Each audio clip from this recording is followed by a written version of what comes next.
오늘 이 시간은 부활의 갈릴리라는 제목으로 말씀 은혜를 나누도록 하겠습니다. 앞에 그림을 보시면 예수님의 무덤을 향해 가는 여인들이 나옵니다. 근데 이 여인들의 표정을 보시면 다 어둡습니다. 왜일까요? 걱정이 있기 때문입니다. 군인들이 우리를 쫓아내면 어떡하지? 그 큰 돌문을 어떻게 열까? 군인들이 열어놔 줄까? 우리가 가지고 간 이거를 바르지도 못하고 오면 어떡하지? 근심에 쌓여서 부활의 아침을 맞이했습니다. 이 여인들은 지금 까맣게 잊어버리고 있는 것이 있습니다. 그것이 무엇일까요? 예수님이 부활하셨다는 겁니다. 그러니까 이 여인들이 이렇게 심각하고 이렇게 우울하고 근심 걱정을 하고 있는 이유는 예수님의 부활을 까맣게 잊고 있었기 때문입니다. 무엇 때문에? 두려움 때문에, 걱정 때문에.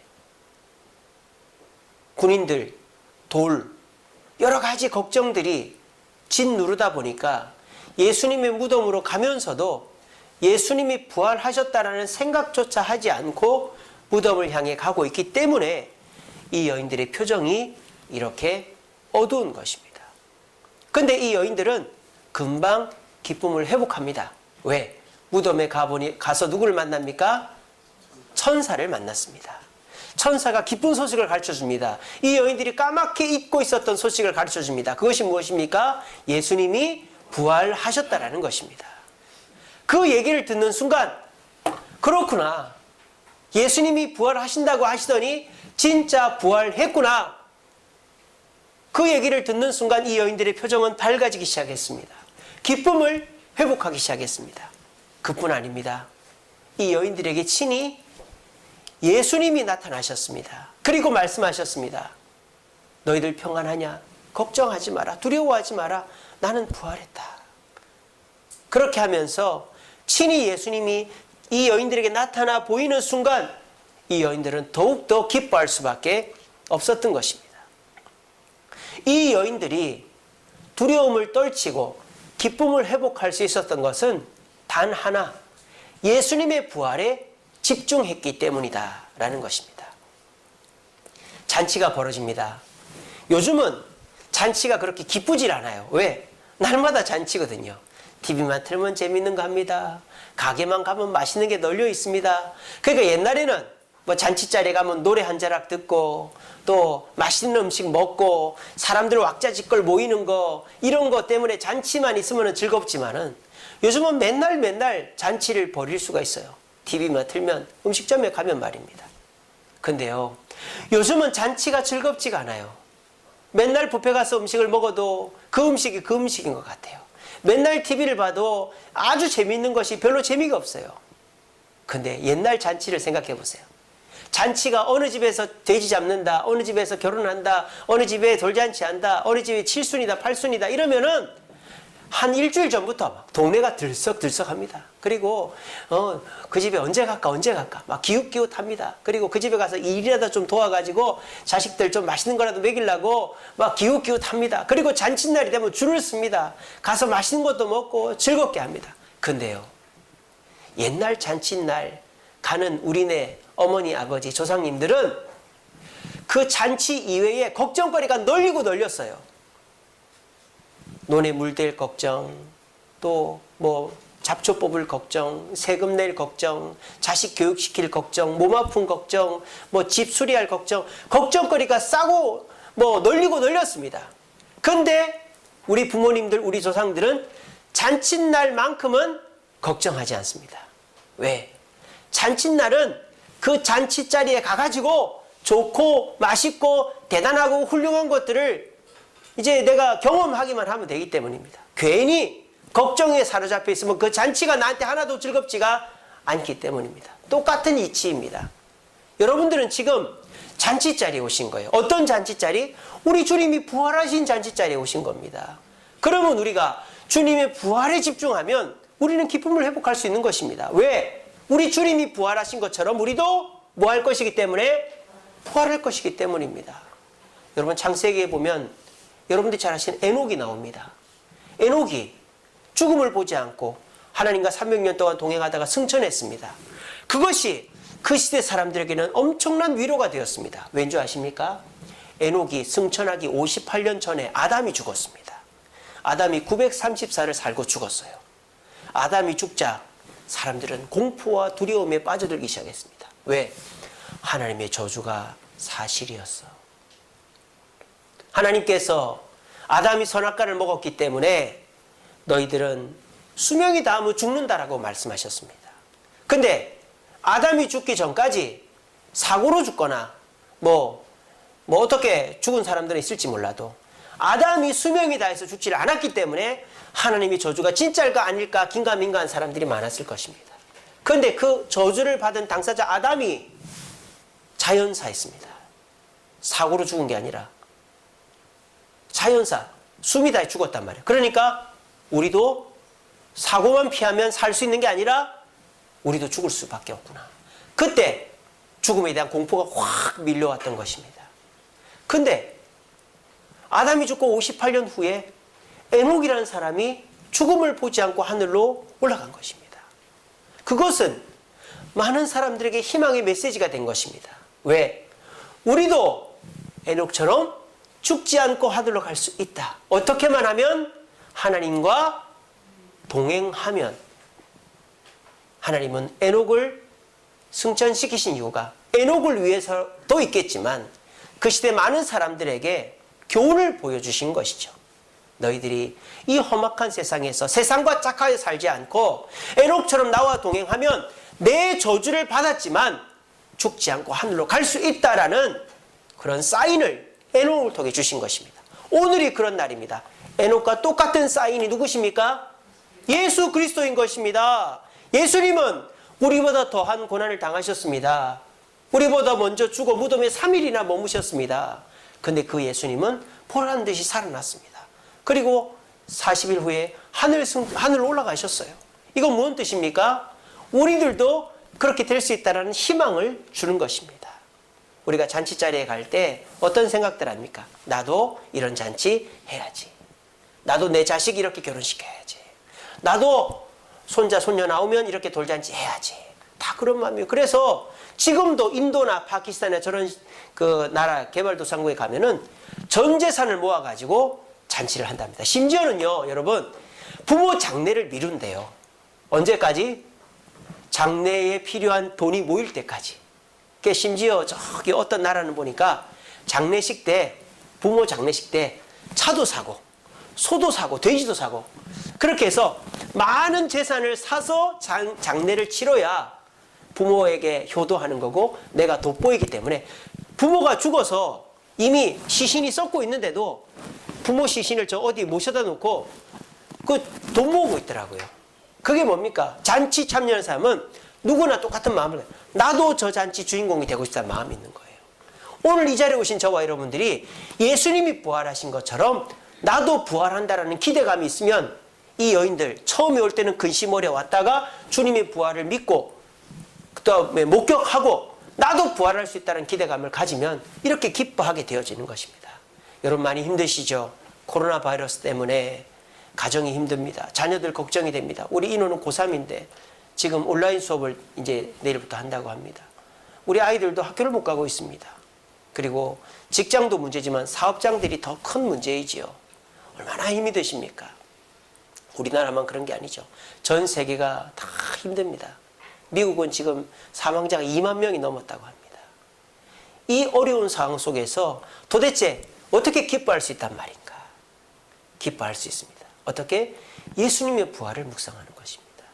아무리 내가 죽을 위기에 처해 있더라도 내 끝은 부활하고 승천한다 라는 믿음을 가지면 우리는 그 속에서도 웃을 수 있고 기뻐할 수 있고 여유를 가질 수 있는 것입니다. 여러분들이 만약 이 코로나 바이러스의 근심 속에 쌓여가지고 교회 가봐야 뭐해, 내일 당장 직장 못 갈 수도 있는데, 손님이 안 오면 가게 문 닫아야 되는데, 애들 학교도 못 보내고 큰일 났는데 교회 가봐야 뭐해, 부활주일이면 뭐해, 변화되는 것도 하나도 없는데, 그러면 진짜 아무 변화도 안 일어나는 거예요. 근데 이 부활주일 날 주님께 나와서 그렇구나, 우리 주님 3일 동안 무덤에 머무시다 부활하신 것처럼 나도 우리 주님의 은혜로 부활하고 축복을 경험할 수 있겠다라는 확신을 가지시면 우리 주님은 제가 2주 전 설교했듯이 땅이 갈라져 물을 빨아들이고 날개가 나서 하늘로 도망가게 하는 기적을 통해서라도 여러분들에게 은혜를 베푸실 줄로 믿으시기를 바랍니다. 이것이 우리가 이 부활주일날 가져야 될 첫 번째 마음입니다. 여러분 우리 기뻐합시다. 오늘은 너무너무 기쁜 날이에요. 성탄절 다음으로 기쁜 날이에요. 왜? 우리 주님 부활하셨으니까. 그리고 주님의 부활이 내 부활이 되니까 이 얼마나 기쁜 날입니까? 근데 근심하고 걱정하고 이 모양 저 모양 따져 묻는다면은 우리는 주님 앞에 죄 짓는 것이 됩니다. 왜? 우리 주님 기뻐하라고 부활했는데 이렇게 똥 씹은 사람 표정으로 가만히 앉아있고 막 근심 걱정하고 있으면 어떻게 하겠다는 얘기입니까? 우리 모두 기뻐합시다. 감사합시다. 즐거워합시다. 그래서 이 부활주일이 내가 기쁨을 회복하는 뿐만 아니라 실질적으로 내일부터 나의 삶에 변화가 일어나는 주님의 축복이 임하는 날이 되게 만들 수 있는 저와 여러분 되시기를 간절히 바랍니다. 자, 그러면 자, 주님을 만났어요. 일단 기쁘죠? 요거로 끝나면은 별로 의미가 없어요. 여러분들이 남의 잔치에 갔어요. 맛있는 음식도 먹고 재밌는 것도 보고 왔어요. 그리고 여러분들이 잔치를 못하면 무슨 소용이 있습니까? 이 여인들도 천사와 예수님을 만난 것만으로 끝나버렸으면 아무 가치가 없어요. 근데 예수님은 이 여인들에게 특별한 선물을 주십니다. 그래서 어디로 가라고 그럽니다. 이 천사도 어디로 가라, 예수님도 어디로 가라 하는데 천사와 예수님 말씀하시는 데가 똑같은 데입니다. 어디입니까? 예, 갈릴리로 가라는 것입니다. 근데 이 갈릴리로 가라는 음성을 들었을 때 이 여인들은 너무너무 기뻐졌습니다. 기쁨이 배가 됐습니다. 예수님의 부활을 목격한 것도 기쁜데 갈릴리로 가라는 말에 더 기뻐졌어요. 왠지 아십니까? 갈릴리는 이들의 고향이기 때문입니다. 여러분 고향을 생각해 보세요. 저도 나이가 드니까요. 고향이 너무너무 그리워요. 근데 이제 갈 기회가 없어요. 고향 집은 그대로 있을까? 고향의 친구들은 얼마나 있을까? 내가 다녔던 학교는 그대로 있을까? 한번 가보고 싶은데 아버지도 여기 계시고 뭐 갈 일이 없어요. 제가 한번 가보고 싶습니다. 1년에 한 번씩은 가보고 싶어요. 고향 생각하면은 뭐 고생을 했건 뭐 안 좋은 기억이 있건 고향은 다 그립고 너무너무 좋은 곳이죠. 그리고 갈릴리 하면 이들에게 어떤 좋은 추억이 있습니까? 예수님을 만난 곳이에요. 여러분들에게도 첫사랑이 있지 않습니까? 저에게도 첫사랑이 있습니다. 물론 강유미가 첫사랑은 아닙니다. 예, 저를 너무 쑥맥으로 보지 마십시오. 예, 강유미 이전에 한 명 있었습니다만은 지금도 잘 살고 있나? 애는 몇 명이나 낳았나? 예, 찾아보지는 않습니다. 예, 여러분 큰일 납니다. 예. 첫사랑, 예수님을 만났던 그 첫사랑이 있던 곳이 갈릴리예요. 그뿐입니까? 이들은 갈릴리에서 은혜를 받았어요. 먼저 예수님 말씀의 은혜를 받았어요. 산상보훈의 말씀을 들으니까 원수를 사랑해라. 그리고 오른손에 한 일을 왼손이 모르게 하고, 그리고 너희가 뭐 이렇게 해라 저렇게 해라. 율법에서 듣지 못했던 너무너무 귀중한 말씀들을 막 들은 거예요. 그리고 그 똑똑한 유대인들을 말씀으로 굴복시키는 예수님의 말씀을 들은 거예요. 그리고 말씀만 들은 게 아니라 죽은 자를 살리고 병자를 고치고 귀신을 쫓아내시는 주님의 기적을 경험한 곳이 갈릴리입니다. 그뿐입니까? 그곳으로 끝났으면 말을 안 합니다. 이들이 직접 그 은혜를 체험한 것입니다. 어떻게? 전도할 때 나가 전도했더니 예수님의 말씀을 전했더니 콧방귀 끼던 사람이 눈물 흘리며 회개했습니다. 예수 안 믿으면 지옥 가, 우리 예수님 믿고 천국 가자 했더니 그 말씀의 권위에 사람들이 무너지는 것입니다. 또 귀신 들린 사람이 옵니다. 예수님의 이름으로 귀신을 쫓아내니까 이 제자들이 귀신을 쫓아내는 것입니다. 그리고 병든 자에게 예수님의 이름으로 안수했더니 그 병이 떠나가는 것입니다. 이렇게 예수님의 능력을 가지고 말씀을 전하고 기적을 행했더니 자기들도 역사의 주인공이 된 것입니다. 그곳이 어디다? 갈릴리다라는 것입니다. 예수님은 지금 이들에게 어떤 선물을 한 것입니까? 부활을 선물한 것입니다. 어느 잔치자리에 가건 나도 우리 아들, 우리 딸 결혼할 때 저렇게 해야지. 나도 우리 손자 돌잔치 때 저렇게 해야지. 나도 우리 부모님 장례식 저렇게 해야지. 그런 마음들을 갖고 오는 거예요. 잔치자리 그냥 갔다가 아유 나는 저렇게도 못하는데 이런 사람은 한숨만 쉬고 오죠. 우리 모두는 잔치자리에 가면 나도 그렇게 할 것이라는 다짐을 합니다. 우리 주님 부활하셨습니다. 그런데 이들이 진짜 기뻐하려면 어떻게 됩니까? 나도 부활을 경험해야 되는 거예요. 아시겠습니까? 오늘 이 자리에 오신 여러분, 여러분이 부활주일이 기쁠 줄 믿습니다. 왜? 우리도 나중에 예수님처럼 부활할 거니까. 그런데 그건 나중 문제고 지금 부활을 경험해야 될 거 아닙니까? 우리 주님은 여러분들에게 지금 부활을 선물하시는 겁니다. 우리 주님은 육체의 부활을 하셨어요. 우리 주님은 여러분들에게는 어떤 부활을 주실까? 여러분은 죽지 않았으니까 육체의 부활은 못하죠. 영적인 부활을 주시는 것입니다. 여러분들의 영이, 여러분들의 마음이 이 시간 새로워지는 축복을 주시는 겁니다. 무엇을 통해서? 성찬을 통해서, 무엇을 통해서? 말씀을 통해서 성찬을 받고 말씀을 받아 주님의 은혜를 체험한 자에게 주님께서 첫사랑의 은혜, 또 말씀의 은혜, 기적의 은혜, 내가 예전에 주님을 열정적으로 섬겼던 그 은혜의 자리로 돌아가게 하는 부활이 이 자리 여러분들에게 임할 줄로 믿습니다. 여러분 나무를 보십시오. 여러분 오늘 어린이 대공원 한 바퀴 돌고 가세요. 우리가 한 2주 동안 벚꽃에 감격했다면 한번 이번 주 가보세요. 진달래에 감격하실 것입니다. 진달래가 얼마나 이쁜지 몰라요. 활짝 핀 것도 이쁘지만요. 꽃몽오리가 탁 지고 있는 게 뾰족뾰족 올라와 있어요. 저는 이제 2, 3일에 한 번씩 가거든요. 진달래가 처음에는 이렇게 뾰족한 게 올라와 있어요. 그게 뭐냐? 이파리예요. 이파리가 이렇게 창처럼 올라와 있어요. 뾰족뾰족 새파란 게. 그리고 그 다음 주에 가보면 이파리는 다 펴요. 그러고 나면은 거기에 꽃이 뾰족뾰족 올라와 있어요. 지금이 피기 직전입니다. 한번 가서 보십시오. 그거 진짜 이쁩니다. 핀 것도 이쁘지만 그 뾰족한 이파리, 그게 참 이뻐요. 여러분 나무들 보세요. 나무들은 겨울에는 너무너무 보기가 싫어요. 빼빼 말라가지고 금방 말라 비틀어져 쓰러질 것 같은 모습을 하고 있습니다. 근데 그 나무들이 봄바람이 불고 봄비가 내리고 생기가 몰려오면 언제 그랬냐는 듯이 잎을 냅니다. 그리고 꽃을 냅니다. 그래서 봄이 되고 여름이 되면 예전에 그 화려했던 모습으로 부활하는 거예요. 이 나무들은 1년에 한 번씩 부활을 경험하는 것입니다. 우리도 마찬가지입니다. 여러분들 지금 고난의 터널을 지나고 있습니다. 이 여인들도 현재는 어디 있습니까? 예루살렘에 있습니다. 예루살렘은 이들에게 고난의 공간입니다. 유대인들에게 핍박당하고 잡혀 죽을까봐 이렇게 지금 숨어있는 공간입니다. 그리고 그 예루살렘은 자기들에게 상처의 공간입니다. 왜? 예수님을 배신하고 도망쳤기 때문에 이곳은 고난과 상처의 공간입니다. 그곳에 계속 있으면 안 되죠. 여러분들도 어떤 문제가 있다, 상처가 있으면 그걸 빨리 극복하려면 그 자리를 떠나는 거예요. 유혹이 있습니까? 그 자리를 떠나십시오. 상처가 있습니까? 그 자리를 벗어나십시오.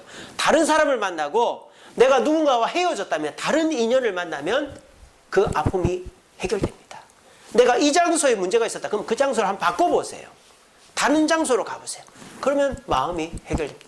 이 여인들이, 이 제자들이 이 예루살렘에 계속 있으면 안 된다 이 말이에요. 왜? 계속적으로 자신들이 고난받았고 주님을 배신했던 그 공간이기 때문에. 그래서 우리 예수님은 이들을 새로운 공간으로 부르신 것입니다. 그리고 이들에게 생기를 불어넣으신 것입니다. 그리고 이들이 과거에 경험했던 첫사랑, 은혜, 또 사역을 통한 경험을 다시 한번 불러일으켜 줘서 이들이 영적인 부활을 하게 해주시는 것입니다. 오늘도 마찬가지입니다. 코로나 바이러스, 우리 힘든 시기를 보냈습니다. 참 우리가 뜻하지 않았지만은 3월부터 사순절기서부터 코로나 바이러스가 엄청 심각했습니다. 그래서 지난 주일날에도 우리가 예배를 드릴 수 있을까 없을까 했는데 이번 주 들어서 확진자가 20명, 30명대로 줄어들고 대구가 0명이 되지 않습니까? 그러면서 오늘 부활주일이 그래도 마음이 한결 가볍고 기대감이 넘치는 부활주일이 되어졌습니다. 그래서 저는 우리가 지난 코로나 바이러스로 3월달과 4월 중순까지 보내면서 암흑과 같은 터널을 지나왔단 말이에요. 그런데요, 이 자리가 우리가 성찬을 받고 말씀을 받음으로 주님의 생기를 받아 나무가 잎을 내고 꽃을 내어 원래의 모습으로 부활하듯이 여러분의 모습이 예전의 모습으로, 예전에 주님을 처음 만났을 때 그 모습으로, 여러분이 말씀 듣고 또 주님의 은혜를 체험했던 그 모습으로 여러분들이 열정적으로 교회를 섬기고 내 사명을 위해서 내 시간과 잠과 돈과 모든 것을 투자해서 주님의 교회를 섬기고 주님을 섬겼던 그 모습으로 회복되어지고 부활되어져 가는 이 첫 출발이 이 부활주일 예배가 된다면 우리 주님은 가장 기뻐하실 것이고 여러분들도 축복받게 될 줄로 믿으시기를 바랍니다. 그리고 여기서 끝나지 않습니다. 주님의 축복은 여기서 끝나지 않아요. 이 여인들은 지금 주님의 부활의 아침에 큰 축복을 받아요. 첫째로는 주님을 만나는 축복을 받았죠. 두 번째로는 이 여인들이 어떤 축복을 받았다? 잠시만요.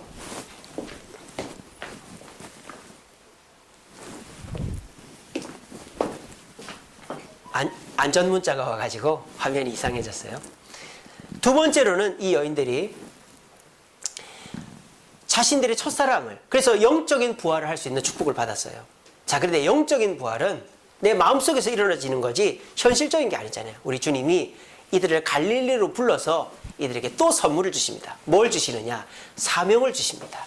사명. 아이고 목사님, 사명은 일이잖아요. 일은 힘든 거잖아요. 아니 힘들어 죽겠는데 일을 주면 어떻게 합니까? 여러분 오늘 말을 끝까지 들어보세요. 이들이 받은 사명은 축복입니다. 자, 예수님이 이 여인들과 제자들을 갈릴리로 부르신 후에 두 가지 말씀을 하십니다. 첫째, 사명을 주십니다. 모든 민족으로 제자를 삼아라. 아니 지금 당장 죽게 생겼는데 무슨 민족으로 제자를 삼아? 근데요, 이것만 말씀하신 게 아니라 주님이 이것이 가능할 수 있는 은혜를 주십니다. 어떤 은혜를 주십니까?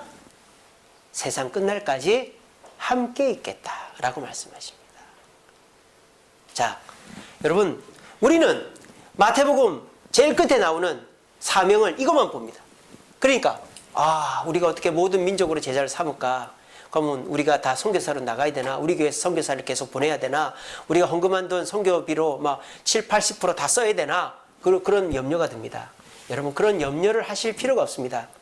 여러분 모든 민족으로 제자를 삼는 게 먼저일까요? 세상 끝날까지 함께 하는 것이 먼저일까요? 이 두 개 중에 뭐가 먼저일까요? 이게 먼저입니다. 주님과 함께 하는 것이 먼저입니다. 우리는 신앙생활 잘못하고 있어요. 다른 종교는 형식을 지키면 축복을 받는다 이런 거죠. 108번 절을 하면 부처님이 들어줄까 말까 이거 아닙니까? 기독교는 그런 가치관이 아니잖아요. 우리 기독교는 먼저 은혜를 받고 그 은혜를 감격하고 하나님께 감사로 표현하는 것이 우리 기독교의 모습이죠. 법이 먼저가 아니라 은혜가 먼저라는 거예요. 끝날까지 함께 하시는 은혜가 우리에게 주어지면 이거는 자동적으로 된다는 거예요. 이것이 기독교의 신비입니다. 여러분 이게 말이 안 되는 거 같죠? 이게 말이 되는 거예요. 여러분 전 세계 나라를 보세요. 전제주의 국가가 있어요. 공산주의 전제주의 국가가 있고 민주주의 국가가 있어요. 싸우면 누가 이길까요? 싸우면 누가 이길까요? 민주주의가 이깁니다. 왠지 아십니까? 민주주의 국가 사람들은요 목숨을 바쳐 능동적으로 싸웁니다. 근데 전제국가, 왕이 대빵인 국가, 또 공산국가, 공산당이 지시해서 공격 앞으로 하는 국가는 집니다. 왠지 아십니까? 법이 먼저기 때문입니다. 나가 공격해, 너 지금 싸워, 그 말에 두려워가지고 어쩔 수 없이 싸우는 사람은 능동적일 수가 없어요. 그럼 지는 거예요. 근데 민주국가는요 서로 의논합니다. 전쟁을 해도 의회 승인이 없으면 전쟁을 못해요. 의회가 승인하고 백성들이 동의를 해서 스스로 자원도 하고 모병도 하고 해서 전쟁터에 나가는 거예요. 그래서 1차, 2차 다 민주주의 국가가 이긴 것입니다. 자기 스스로 하지 않을 때 절대 승리는 주어지지가 않습니다. 이 코로나 바이러스도 중국처럼 다 숨기고 뭐 없는 척 하고 있습니다 지금. 여러분 절대 중국은 끝난 게 아닙니다. 나중에 두고 보십시오. 일본도 보십시오. 그렇지 않습니까? 근데 우리나라는 모든 것을 공개했습니다. 그러니까 백성들이 자발적으로 국민들이 따라준 겁니다. 그러니까 우리나라는 더 빨리 해결이 되게 된 것입니다. 우리 신앙생활 똑바로 해야 됩니다. 신앙생활은 형식으로 뭔가를 해서 내용이 주어지는 것이 아닙니다. 물론 형식이 필요 없다라는 것은 아닙니다. 우리가 예배라는 형식, 또 우리가 봉사라는 형식, 헌금이라는 형식이 필요하죠. 하지만 그 형식보다 그 속에 내 마음이 담겨 있지 않으면 그것은 오히려 내가 신앙생활이 성장하지 못하게 만드는 일이 될 수 있습니다. 그러니까 여러분들이 어떤 마음을 가져야 되느냐? 먼저 주님의 은혜를 받아야 되겠다라는 생각을 해야 됩니다. 그래서 은혜를 받은 사람은요, 하지 말라 해도 합니다. 은혜를 받은 사람은 예배를 나오지 말라 해도 나옵니다. 교회를 사랑하는 사람은 코로나 바이러스가 있어도 나옵니다. 또 은혜를 받은 사람은 헌금하지 말라 해도 합니다. 은혜를 받은 사람은 봉사하지 말라 해도 합니다. 이게 중요한 것이죠. 민주국가가 누구에게 강요하지 않아도 내 가족, 부모를 지키기 위해서 또 내가 할 도리라는 의무라는 생각 가운데 자기가 나와 전쟁을 하듯이, 그래서 결국 이겨내듯이 저와 여러분들도 뭔가 내 의무로 어쩔 수 없이가 아니라 내가 주님께 은혜를 받았으니, 구원의 은혜, 축복의 은혜를 받았으니, 주님이 나와 함께 하신다고 하셨으니 내가 주님을 위해서 조금이라도 최선을 다해야 되겠다. 그렇게 하다 보면 우리는 내 사명을 완수하게 되어지는 것입니다. 이것이 주님이 우리에게 사명을 주셨지만 그 사명이 우리에게 축복이 되어지는 것이다라는 겁니다. 우리 말씀 같이 읽어봅시다. 시작.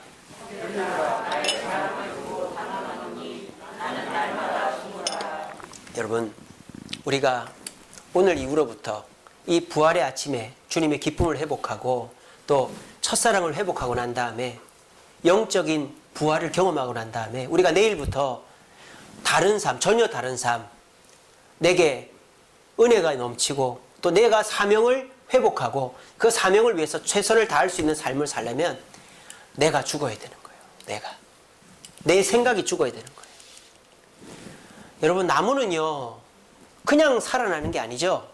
나무는 1년이 지나면 나이테가 하나씩 늘어갑니다. 그리고 가지가 하나씩 늘고요, 기둥이 굵어지고요, 하늘로 점점 커나갑니다. 그 이유가 무엇입니까?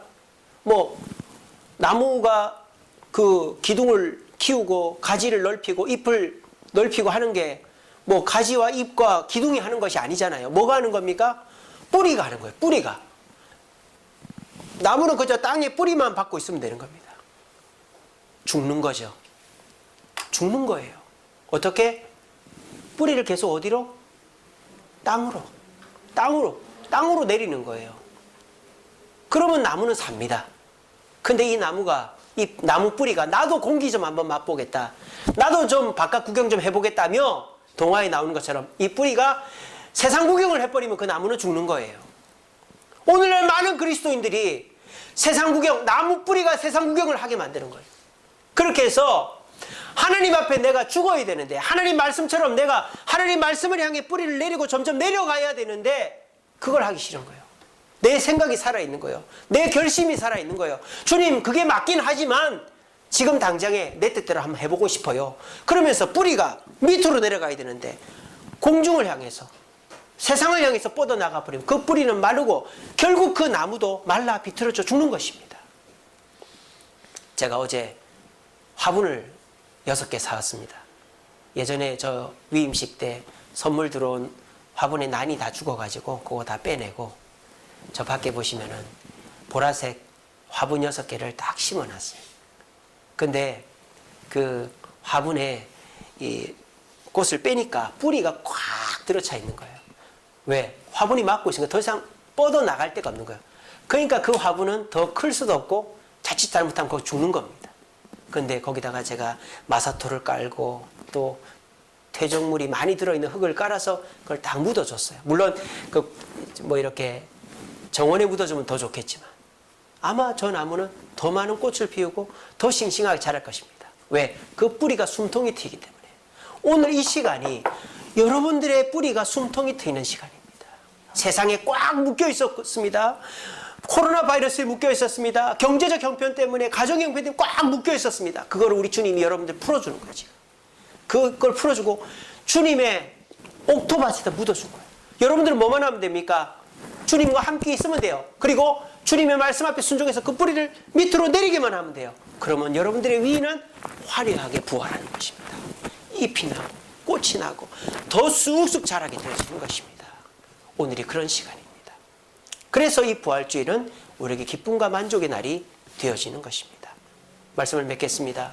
여러분, 오늘 이 자리에 나오실 때 이 여인들처럼 근심과 걱정 속에 이 코로나 바이러스 때 꼭 가야 되나 이런 마음으로 나오셨을 수도 있을 것입니다. 하지만 오늘 이 자리에 우리가 기억해야 될 것은 오늘은 예수님 부활하신 날이라는 것입니다. 그리고 부활하신 예수님은 우리에게 영적인 부활을 선물해 주셨습니다. 어떻게?